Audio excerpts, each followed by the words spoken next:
Hello and welcome to my tutorial on how to write a well thought out summary. A summary is an important piece of writing that helps take academic pieces that are much longer and condenses them down into digestible little paragraphs that we can understand better. Now, some summaries are much longer and some could be shorter, but I will always require a minimum of 8 sentences just to push our students to write a little bit more. Additionally, these articles are sometimes anywhere from 3 to 5 pages, so to get 8-sentence summary out of it is not asking too much. There are 4 important parts to a summary though. The first part being the IVF statement.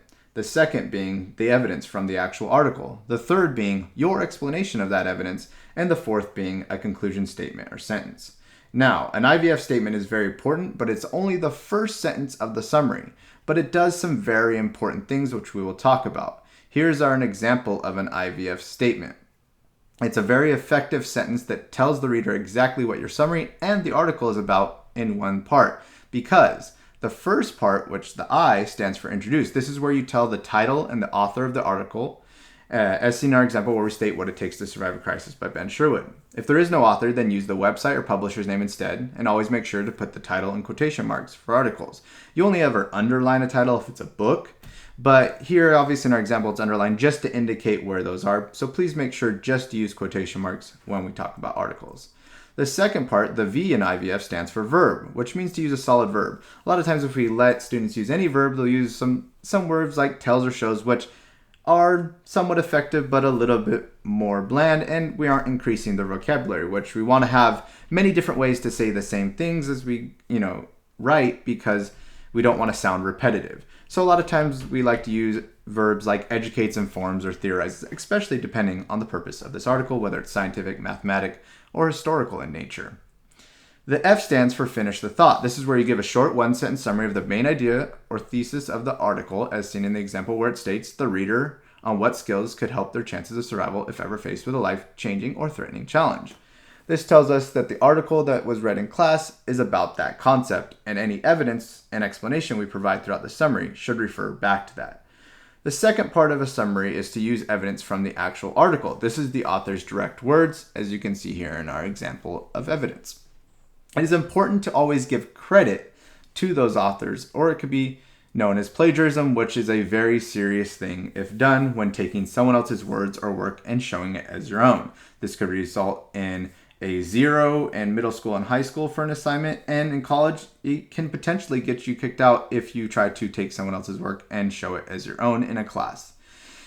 The first part of a sentence is the introduction of the quote or evidence. It is important to always introduce a quote instead of just putting a quote down as a sentence by itself. First of all, that's generally not grammatically correct. And second, it doesn't show any understanding from the writer. We always want to make sure that the writer and reader understand what's going on. So providing just something like one important concept of the article is, before introducing it, helps the reader understand and shows your understanding as the writer yourself.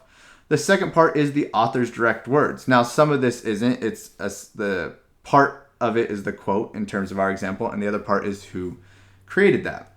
Here we have the theory of 10-80-10, which was created by Dr. Leach, but he's not the person that wrote this article. So the last part, and one of the most important parts so you don't get accused of plagiarism, is the citation.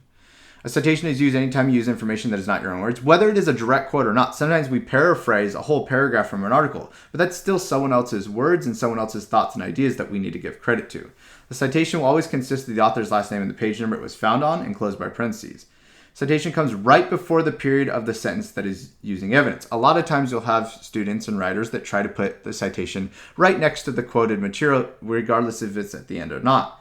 This sometimes breaks up the flow of a sentence, so we always want to put it right before the period at the end of the sentence. Additionally, sometimes you will not have an author, and you want to make sure that you either provide the publisher or website name from where it came from, so that the person grading or reading this knows where that information was from. Additionally, if you're just using an online resource, you can always put the page number as 1. The reason we still put the page number, even though the article is 1 page, is because when we use books that are sometimes 200 to 300 pages long, we want to know where that reference material came from. And in a book that's 300 pages long, it'd be very hard to find, as opposed to something that's 4 or 5 pages. The next part is properly explaining the evidence. The explanation is your words, your understanding of these concepts from the article. So it's very important that we use I call the 2-to-1 ratio. Anytime you use a sentence that incorporates evidence, you want to have 2 sentences explaining that evidence. And I've broken down what each sentence is used for here, so it should be much easier to accomplish that goal. Here we have the original piece of evidence from the previous slide, and then here is our explanation. We only have 2 parts of explanation here because we're going to explain those below. And on top of that, every time you write a summary, depending on what type of article it is, the purpose of those sentences are going to slightly change, so it's hard to give an exact reason for those, but I will try my best. The first sentence of my explanation is just explaining the evidence. You want to give all the information the reader needs behind whatever concept you quoted. In the original sentence, we just said the theory of 10-80-10, but no one knows what that is in relation to survival.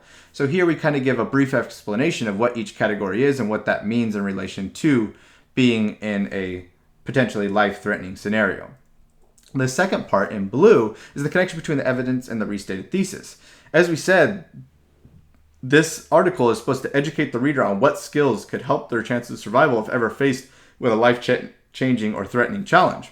And you can see we connected the theory of 10-80-10 back to the idea in the article by stating that, knowing that most people, that 80% freak out when in something that could, potentially change their life, whether it be having a kid or being in a burning building, sometimes people just freak out. And knowing that it might take a little bit of time, but then you'll relax and start making the appropriate choices, are going to give some people that clarity in that scenario and maybe improve their chances of survival just by knowing that information.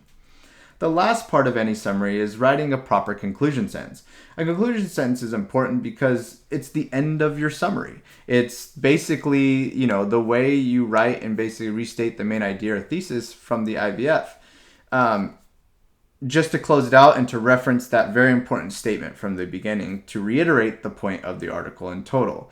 Now, obviously for a 1-paragraph summary, sometimes it kind of seems repetitive to put a conclusion, but sometimes you'll be writing longer summaries, like 2 paragraphs. We use conclusion paragraphs in our essays that are, generally about 5 paragraphs long. So this is a skill that will be expanded upon, and this is just the foundationary block for it. Please remember that restating is not copying and pasting. Here we have our conclusion sentence broken down into 3 parts. The first part is a transition word. It helps direct the reader that you are finishing up the summary. We'll start to use transitionary sentences in longer forms of academic writing like essays, so this is once again a foundationary skill. You may not use in conclusion as your transitionary word, it's just too on the nose. There's many different ways you can say that, so once again, that's just a vocabulary building skill. And there are a whole list of transitionary words that you can use on our class website. The second part is not colored in its own color, but it is important to note that you do not have to restate the article title or author as we did in the IVF, because we've already talked about that multiple times. Also, make sure that you use a strong verb that is not the same as the original IVF, so we have illustrates instead of educates. This is essentially a slightly condensed form of the IVF for your conclusion. Because the last part is restating of the thesis in a different matter. As you can see, it is a different from the thesis in the IVF, but still gives off that same message while closing out the summary. Because we said how the concepts talked about throughout could help you when you may need it most. At the end here, I just have an example full-fledged summary with 2 pieces of evidence and 2 explanations for each of those evidence. And then I've also provided a key. So in red is the I for introduce, in green is the V for the quality verb, and blue is the F for finish the thought. Both of our pink parts are introductions, so one important concept in the article is, and then we have additionally another important concept of the article is survival IQ. In orange is our actual evidence, the quoted material. And then in yellow are our citations, which, this is one article, so we have the same author, and it's an online article, so it's just the number 1. In our gray is our explanation of the evidence so that our reader can understand the evidence. In light blue is your connection of that evidence back to that original thesis, which you can see in blue at the top of the summary. And then at the end, we have a gold, which is a transition word, purple, which is the conclusion sentence in its totality, which includes the restating of that thesis. Hopefully you have found some value in how to write a summary. They seem like a lot when looking at it right here, but in actuality, they're very simple to write, and it's almost like a math formula. An IVF plus evidence, plus explanation of evidence, plus conclusion sentence generally will get you a pretty solid summary for anything that you are trying to write, regardless if it is an English class, history, science, or even potentially math. And as you guys get into other fields, summary writing will help you, especially when taking down potentially in college classes when you have articles that could be 30 pages long depending on your field of study. If you have any questions, you can always provide them in the comments below. And hopefully you have learned something today from this tutorial.